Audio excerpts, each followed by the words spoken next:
अस्सलाम वालेकुम। मेरा नाम डॉक्टर नवीद अहमद शेख है और आज मैं पढ़ रहा था फेसबुक पे और मुझे पता लगा कि लाहौर में ड्रैप ने इस तरह की कोई अनाउंसमेंट की है कि आज के बाद डॉक्टर्स जो हैं वो ब्रांड नेम्स नहीं लिखेंगे, जेनरिक नेम्स लाइक दवाइयों के फार्मूलाज लिखेंगे और उनके ब्रांड नेम्स नहीं लिखेंगे। यानी कंपनीज के जो नाम रखे हुए होते हैं दवाइयों के ऊपर, क्योंकि हर दवाई के दो नाम होते हैं। हम लोग जो डॉक्टर हजरात जो प्रिस्क्रिप्शंस लिख रहे होते हैं वो ब्रांड नेम्स से लिख रहे होते हैं, लाइक उनके कंपनी नेम्स लिख रहे होते हैं। उनके जो पीछे फार्मूला होता है वो हर दवाई का एक होता है, लेकिन उसके ब्रांड नेम हर कंपनी अलग अलग रखती है। ठीक है, अब प्रॉब्लम क्या है? लोग ये समझते हैं कि अगर हम ब्रांड नेम लिखते हैं तो हम महंगा लिखते हैं। मैं ये नहीं कह रहा कि इस तरह नहीं होता होगा, बिल्कुल होता होगा। फीसद ऐसा होता होगा कि अगर 10 डॉक्टर्स हैं तो उसमें से 5 या 6 डॉक्टर इस तरह की दवाई लिखते होंगे, शायद किसी ना किसी कंपनी को या किसी ना किसी को जो फेवर करने के लिए लिख रहे होंगे। लेकिन मैं एक बात आप लोगों को ये बता दूं कि उनमें से जो 10 में से 8 डॉक्टर है ना, वो सेफ दवाई लिखते होंगे। वो दवाई कभी भी नहीं लिखेंगे जो आपको नुकसान देगी, या वो दवाई कभी भी नहीं लिखेंगे जो असर नहीं करेगी। अच्छा, अब प्रॉब्लम क्या है? वीडियो बनाने का मकसद क्या है? वीडियो बनाने का मकसद ये है कि अगर गवर्नमेंट ऑफ पाकिस्तान ये कर दे, डॉक्टर्स को कहे कि यार आपने क्या करना है, आपने फार्मूलाज लिखने, दवाई का ब्रांड नेम नहीं लिखना, तो हमें कोई प्रॉब्लम नहीं है। लेकिन इससे बहुत बड़ी प्रॉब्लम हो सकती है हमारे मरीजों को। वो कैसे? अब आप पूछेंगे वो कैसे, तो मैं आपको बताता हूं। पाकिस्तान में कोई भी खास रेगुलेटरी अथॉरिटी नहीं है जिसको ड्रग रेगुलेटरी अथॉरिटी पाकिस्तान ड्रैप जो है उसका कोई खास उसके अंदर उसकी कोई रेट नहीं है।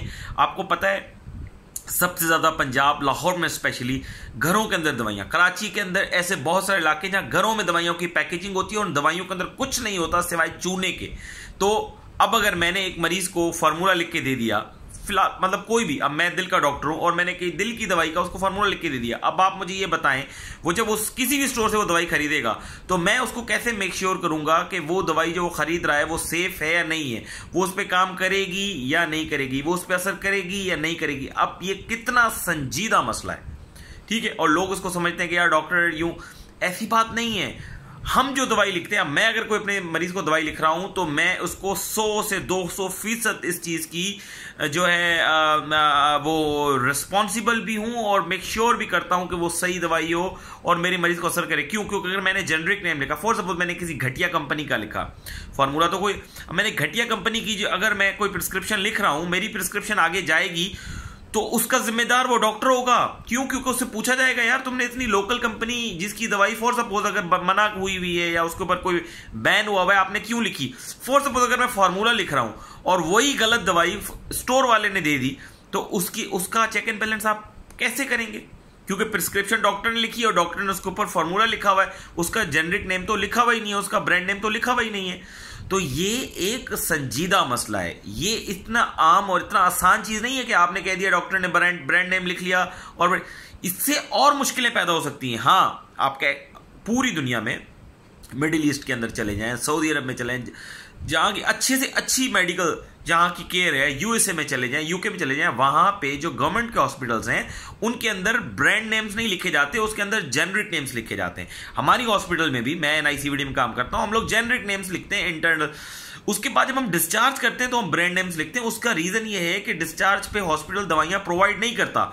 अगर गवर्नमेंट मरीजों को ऑन डिस्चार्ज दवाइयां प्रोवाइड कर सकता है तो डॉक्टर्स को ब्रांड नेम्स लिखने की जरूरत नहीं है, क्योंकि जो भी दवाई उस जेनरिक नेम्स के साथ अवेलेबल होगी वो हॉस्पिटल प्रोवाइड कर देगा। लेकिन अगर वो बाहर स्टोर से खरीद रहा है, और आप लोगों को पता है जिस तरह के स्टोर्स हमारे पास हैं और जिस तरह की खरीदो फरोख्त और जिस तरह की 2 नंबरी हमारे पास चल रही है, उसमें क्या आप एज ए पेशेंट हम लोगों से फॉर्मूला लिखवा के स्टोर से जाके दवाई खरीद सकते हैं? ये मेरा सवाल हर उस मरीज से है कि क्या आप फॉर्मूला लिख के उस स्टोर वाले पे ज्यादा भरोसा कर सकते हैं या अपने डॉक्टर पे ज्यादा भरोसा कर सकते हैं? मेरे ख्याल से आपको अपने डॉक्टर पे ज्यादा भरोसा करना चाहिए, क्योंकि कल को आप उससे जाके पूछ सकते हैं, लेकिन स्टोर से आप नहीं पूछ सकते। स्टोर वाला तो कहेगा यही दवाई लिखी हुई थी, हमारे पास तो मौजूद ही ये थी। लेकिन आप डॉक्टर को ये नहीं कह सकते। डॉक्टर को आप ये पूछ सकते हैं कि डॉक्टर साहब आपने ये दवाई मुझे क्यों लिखी, क्योंकि डॉक्टर के लिए अपनी मरीज की केयर के अलावा और कोई भी चीज सुपीरियर नहीं होती। तो इसलिए वो जो भी दवाई लिखता है वो 100% वो लिखेगा जो वो खाए। ऐसा नहीं हो सकता कि वो एक जर्नल, एक जेनरिक नेम लिख दे और उसमें वो कोई भी ब्रांड नेम जाके खा ले और उसके अंदर उस ऑब्वियसली कौन सी कंपनी का है, क्योंकि there are lot of factors. अब दूसरा सवाल ये पैदा होता है कि दवाई चलो ये तो हमने डिस्कस कर लिया मोटा मोटा। अब आप मुझसे पूछेंगे कि इस तरह क्यों है कि कुछ फार्मूलाज की सेम फार्मूला है लेकिन दवाइयां सस्ती और महंगी क्यों है। मैं आपको बताता हूं। सबसे अगर आप यहां से यूएस चले जाएं तो वही दवाई जो हमारे पास यहां पे 10 रुपए की, यूएस के अंदर वो 100 रुपए से लेके 1000 रुपए तक की। उसका रीजन क्या है? क्योंकि वो दवाई सबसे पहले यूएस में, डेवलप्ड कंट्रीज में आती है, वो वहां पे उन पे रिसर्च होती है। दवाई बनाने के ऊपर कोई खर्च नहीं होता, दवाई के ऊपर जो रिसर्च होती है उसके ऊपर सारा खर्चा होता है। तो जो भी कंपनी दवाई को अप्रूव कराती है, उसके ऊपर रिसर्च करती है, वो उसका फॉर्मूला महंगा बेचती है क्योंकि उसको उसके पैसे वसूल करने होते हैं।